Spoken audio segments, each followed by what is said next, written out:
Now let's take a look at the procedure to make a stopped housing joint. Step 1. Take two wooden pieces, cut and trim to size. Select and mark the face side and edge. Step 2. Start by marking out a dado, just as you did for the full housing joint. Mark the width of the recess to match the thickness of the shelf member.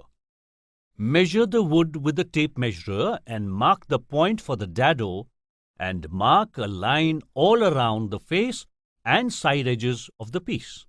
Remember, the width of the channel will be the same width as the wood to be inserted into it. Step 3.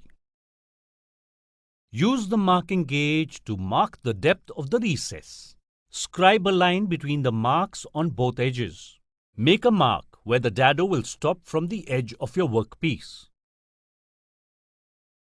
Now take the shelf member,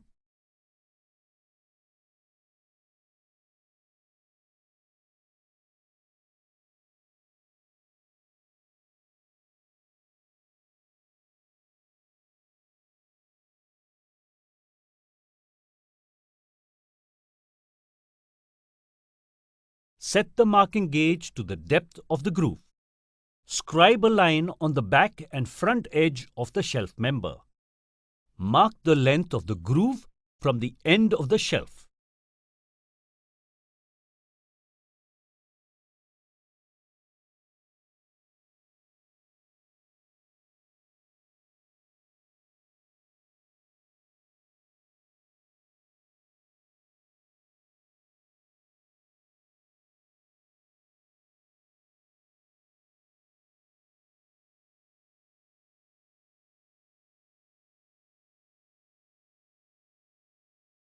Step 4. Hold the wooden piece firmly with a G-clamp on the workbench and cut out the groove. Use a chisel to chop a cutout line at the stopped end to the required depth.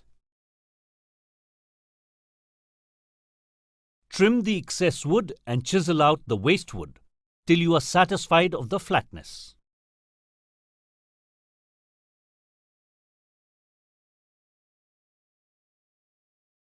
Step 5. Support the shelf member to the bench vise and cut the notch with a saw.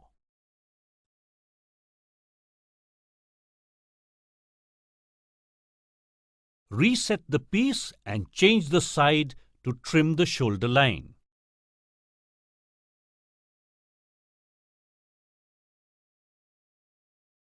Step 6. Dry fit the pieces to ensure the two pieces sit flush against each other perfectly.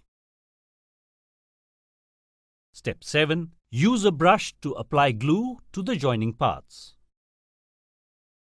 Apply glue evenly on both the members. Step 8. Insert the wooden piece on the housing on the other member and tap them lightly with a wooden mallet to align it from all the sides. Remove the excess glue with a damp cloth. Check the squareness of the joint with a tri-square.